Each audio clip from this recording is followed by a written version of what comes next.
The gender wage gap has been an important topic in the social political world for years now. The gender wage gap refers to the difference in earnings between men and women. The 1940s were a huge time for a change in the workplace. World War II had started, and men were being recruited to fight in the war, and factories needed more people to work, so women were the next best thing. Rosie the Riveter was a huge symbol for women in the workplace.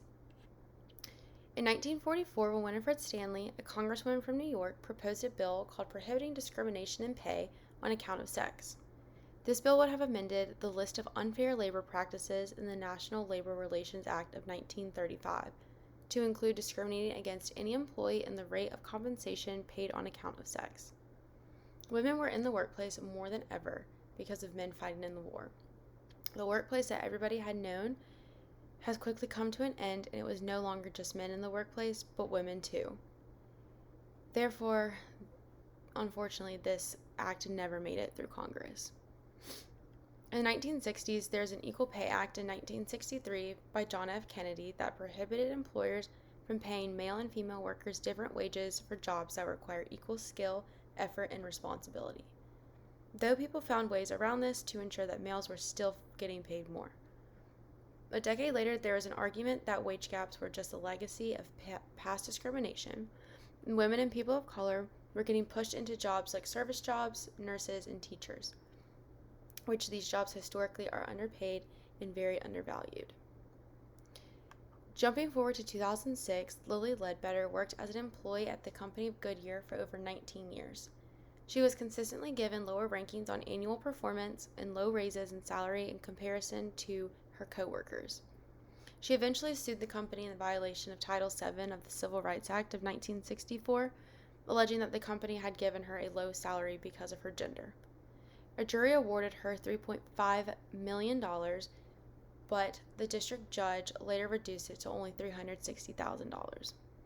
Goodyear appealed, stating that the Title VII Act required her to make the complaint within 180 days of the conduct. The circuit court found no evidence of discrimination in the reviews, and the case was then dismissed. Justice Ruth Ginsburg passed the Lilly Ledbetter Fair Pay Act, which expanded the period for filing a discriminatory claim, making it easier for women to sue their employees, which they felt were being discriminated against. This act comes from Lilly Ledbetter when she tried to sue Goodyear, and they filed that her complaint was not within 180 days.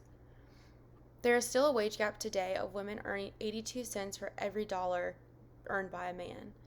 This is an improvement, though, from 1960, when women were only earning 60 cents for every dollar a man earned.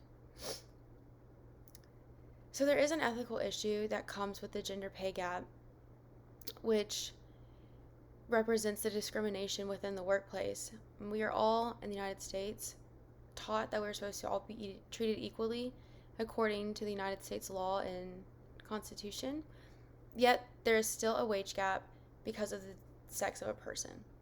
There is a wage gap not just between gender, but based also on ethnic backgrounds and many other factors. Gender is just one of the major parts of it, especially currently in our society.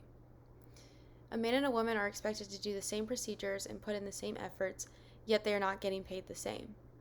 We strive as a society to break these gender roles and norms by wanting our children to become doctors, yet to become a doctor, you are required to do school and have the same skills and efforts as a man would have being a woman, yet a female doctor who has the exact same requirements is getting paid 80 cents less than a man.